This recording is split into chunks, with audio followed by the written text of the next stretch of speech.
a ton on that strategy and kind of the moving pieces there. So we'd love a high-level overview from you on those moving parts, kind of where you are in the strategy for each of them, how they all fit together, and just kind of hear from you how all of that is shaping up and your vision for it. Okay, so when I joined the company, one of the first things that I did was a full kind of tech stack evaluation. And so what I wanted to do was lay the perfect foundation for ultimately a website redesign. And so, you know, my primary goal in all of this, you know, although I think there are many as a group and, you know, probably from a corporate perspective, but my primary goal in all of this is to demonstrate return and to shift us from a cost center to a profit center. So for me, what was super important, number one, was evaluating our automation tool that we were using. Was it the right one for us? Eloqua was a really great platform for us to be on, and honestly may even have had better functionality in some ways than Pardot. You know, we evaluated Marketo, Pardot, and, you know, because we've been using Eloqua, we kind of knew what that looked like. So honestly, we were leaning to go in the direction of Marketo. But Pardot came in and it really was, you know, Salesforce just was super competitive and convincing.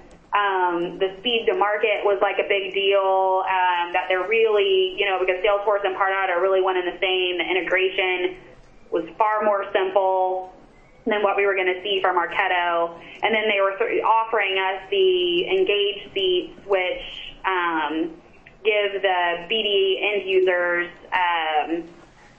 that Einstein Analytics piece and like a dashboard that kind of shows them where all of their contacts are interacting with us through digital touch points.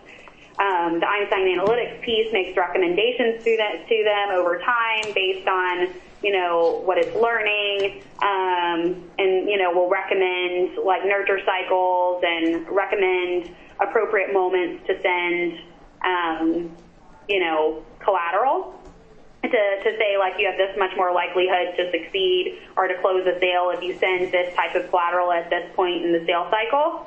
So there was the benefit of that and the value that brought to further, you know, kind of bringing BD and marketing together outweighed kind of the finesse that Marketo brought to the table.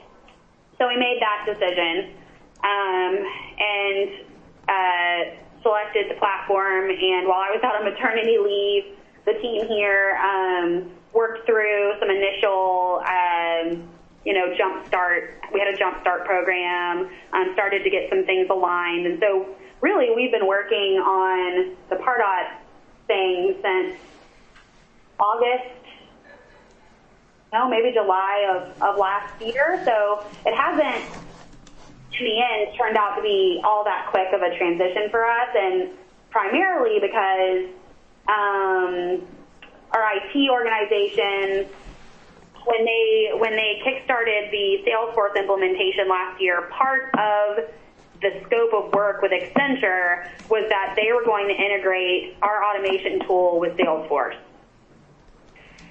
They cut the Salesforce project budget toward the end, but we still had the commitment from IT that they were going to fund the integration of Pardot, or, you know, since that was our newly selected tool, and Salesforce. Unfortunately, because there's no real Pardot expert, or even really Salesforce expert within our IT department, there's been like a lot of uncertainty and like nervousness around like introducing lead into the environment, because today Halliburton's cycle, as it lives in a customer relationship management system, begins with the opportunity, which is actually quite odd. So